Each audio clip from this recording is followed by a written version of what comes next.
Hello everybody. It's been a little while since I've posted a video, so I thought I'd show what I've been working on, the progress I've been making slowly and surely. I started my next regiment for my AWI project, and I'm painting these up to be the 2nd New Hampshire as their uniforms would have looked in 1777. And notably they had black round hats and sky blue jackets with red facings and white linings, and that gave me something a little bit different color-wise to paint. I mean, they're still blue, but they're a much lighter blue. And then the buff vests and pants also were something a little bit different. So there's an 8-man stand that I've finished, and I do my regiments, as I've said before, 24-man regiments, and put them in trays of 8. Again, these are magnetized so that they can be rebased for different game systems. But what I typically do is, these are plastic Wargames factory miniatures, and I usually assemble all 24 of them and pose them and rank them up the way I want them to be, and then I prime from white, and I work up from a white primer. I've always done that. It's just what I'm comfortable with. It's easier to get the bright colors, and it's just what I've always done, so that works well for me. But after I've got them assembled and primed, then I'll just take 8 at a time and paint them, batch paint them from start to finish. And for me, I like to do it that way because it's all of a sudden you've got 8 guys done. You can actually see a completed, you see your project progressing, as opposed to if you batch painted all 24. And it kind of helps motivate me to then move on to the next stand. And it takes me about 3 weeks maybe to do 24-man regiment, depending on how much spare time I've got. And so that means I can do about a stand a week. And so you feel like you're making progress. It kind of motivates me to keep on with the project. And so anyway, so that's kind of how these have turned out. I'm real happy with how it's going. I always do one test figure first to kind of get my color scheme down the way I want it. And then yeah, I always do my first set of 8 are just all infantry, just regular infantry. And then I finish them, and then here it just shows, oops, sorry about that.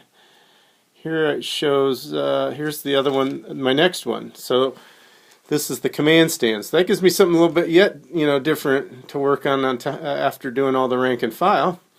And so after I complete then the command stand, then it's easy just to finish the last 8 men, and then you got a regiment done.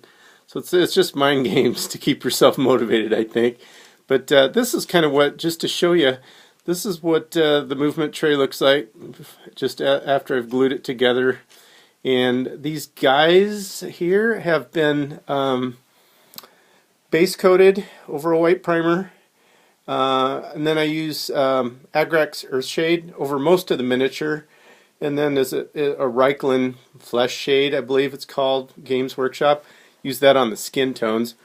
And then I just start, go back in with the base colors over the wash, and then just highlight up from there. So here I've just started to highlight the jackets back up. So that kind of shows you kind of where I start, and so there's a lot of change that happens. And then of course the flag, which when I finish the regiment, that'll be my next video I'll post, and I'll talk about what I use for flags. But so anyway, so that's kind of the progress on those guys. And just to put these back out here, we can at least look at these while we're finishing up. Yeah, so that's kind of what I've been working on, slow and steady. And I was just going to share a couple of books that I use that I found useful. So anybody else doing AWI might find it useful also. But this book, Uniforms of the American Revolution, by Molo and McGregor. It's an old book. They're easy to find on eBay or Amazon, and they're fairly inexpensive. I think I got this one for like $10 or something like that. And a lot of color plates, some orders of battle for the French, the Loyalists, the colonists, the British. So a lot of variety, a lot of color plates, and that's actually where I got my uniform paint scheme, was out of this book. So anyway, that doesn't have that. That's a good one to pick up. It seems like it's fairly accurate, and a lot of variety and a lot of year span too. It's from early war to late war. One other book that I wanted to share is I haven't seen anybody else show this book, but this is a book. It's by Edward W. Richardson, and it's called Standards and Colors of the American Revolution. Now this book, if you go on to Facebook groups for American War of Independence, this is the book that gets brought up pretty much exclusively as far as the best book out there for information and the history and accuracy of flags used in the American War of Independence, both for the colonists and the British.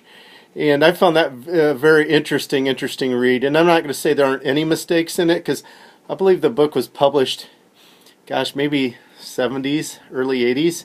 And there's a few things that research have come up with since that book has been published that correct some of the things that it says. But it is still a very accurate, wonderful book that helps you at least try to make an attempt at being accurate with your flags representing your various regiments.